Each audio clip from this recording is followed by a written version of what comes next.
Hello, my name is Galina Kurdina. I live in Toronto, Ontario, Canada.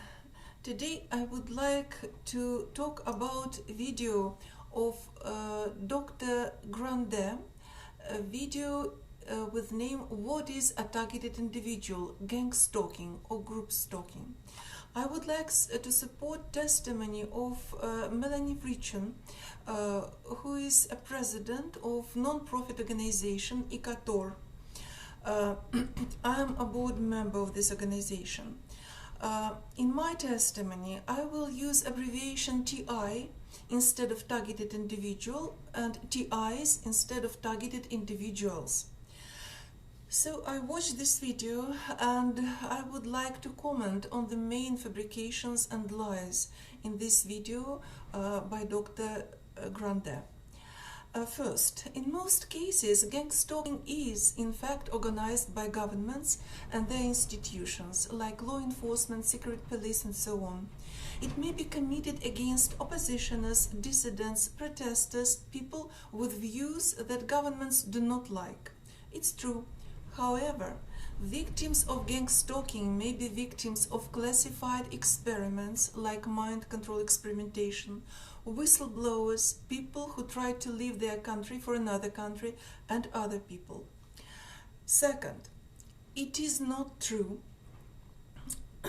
what Dr. Grande states in his video, that TIs do not get written or visual communications, since TIs are not only spied, secretly photographed and slandered, but they may receive insulting and threatening phone calls. I testify and confirm I myself received these phone calls, experience beating, hitting, street theater. Their property may be severely vandalized. I experienced all these things, and I confirm that all this is true. Third, it is not true that people who report gang stalking are mostly delusional, since most of genuine targeted individuals are sane. Of course, there may be some mentally unstable people who claim that they are persecuted but in fact these are just their delusions. But we do not talk about them now. TIs report to police and bring evidence of crimes committed against them. They bring photos of vandalized property, medical records, records from private investigators. However, reports of TIs and their evidence are ignored by police because in most cases the gang stalking is organized by governments. Like Canadian police said to me, we work for the government and cannot investigate crimes committed by the government. Gang stalking may last for years and decades, often during lifetime, since causes of gang stalking have always been very serious, like classified military experiments on victims without their informed consent. TIs report that they are followed and watched, stalked by government agencies, physically interfered, victims of electronic hacking, electronic surveillance, victims of electronic harassment and mind control, victims of break-ins in their homes, and all these are not delusions. And TIs have piles of proofs of gang stalking. For example, victims of electronic harassment and mind control have collected a lot of medical records from private investigators, psychologists, psychotherapists, and other experts, that they have implants in their systems, that they are victims of V2K and specific electromagnetic effects, which manipulate their minds and bodies.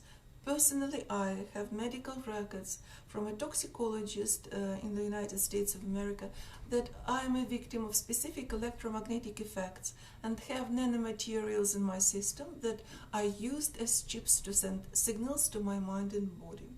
I have records from a private investigator from America who supported all these conclusions of a medical doctor.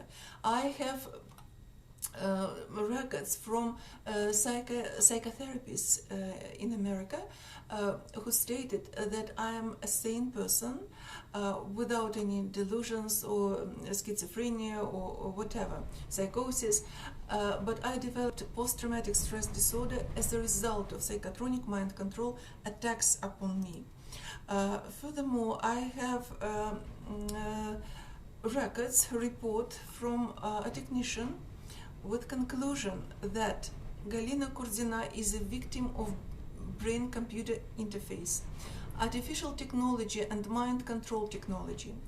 Key statement was stated by the criminal network, mind control letters. I would like to comment that this war conclusion made after analysis of my video. Special equipment and special programs can extract voices of criminals that are somehow recorded by cameras. When we record our videos, perpetrators may attack us in this periods of times, and their voices may be extracted with special equipment and special programs. So after analysis of one of my videos, technician made such a conclusion that I am a victim of brain-computer interface, artificial intelligence technology and mind control technology. Key statement was made by the criminal network, mind control letters.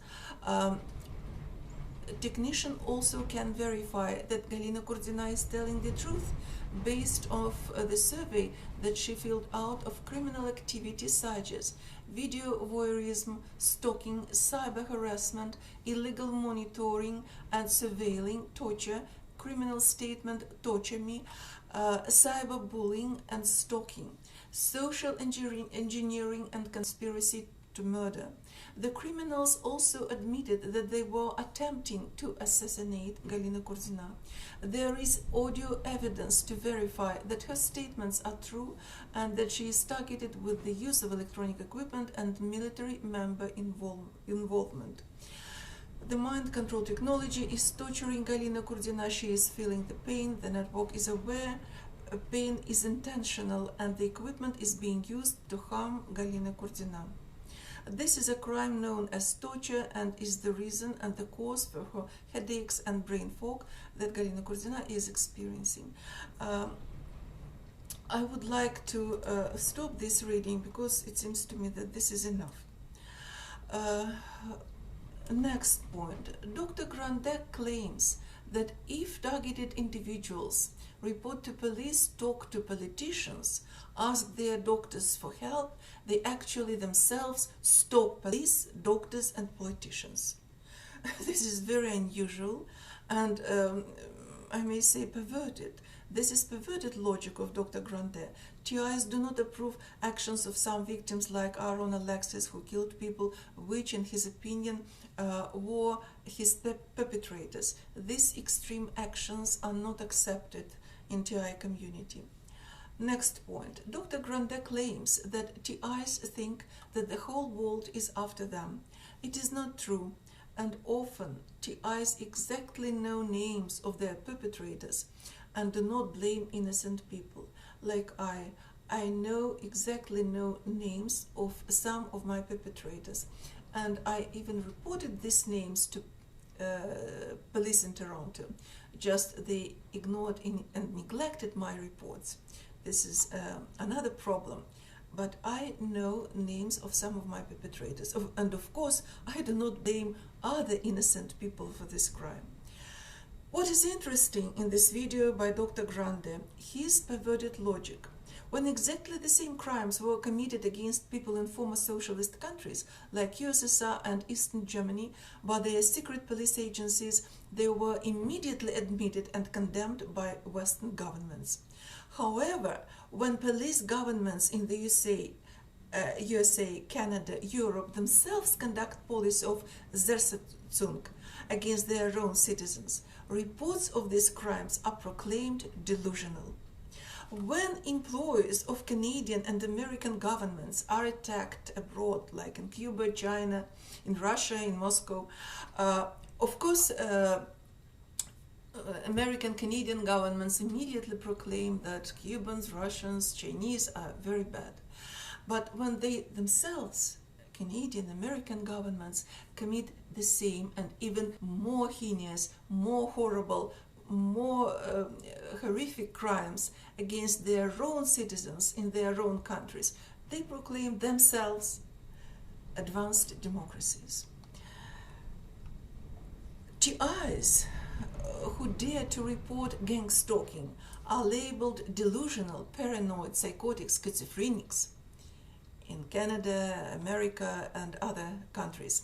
Psychiatry, which labeled sane people with false psychiatric diagnoses in the former socialist countries, was condemned by Western doctors as punitive psychiatry.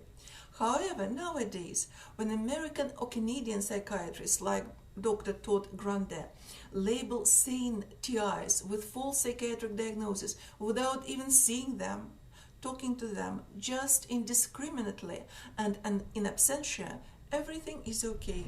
Such psychiatrists like Dr. Grande consider themselves great humanists and perfect professionals.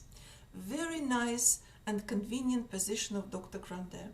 Convenient for him and the government that probably pays him for this disinformation. Thank you. Bye.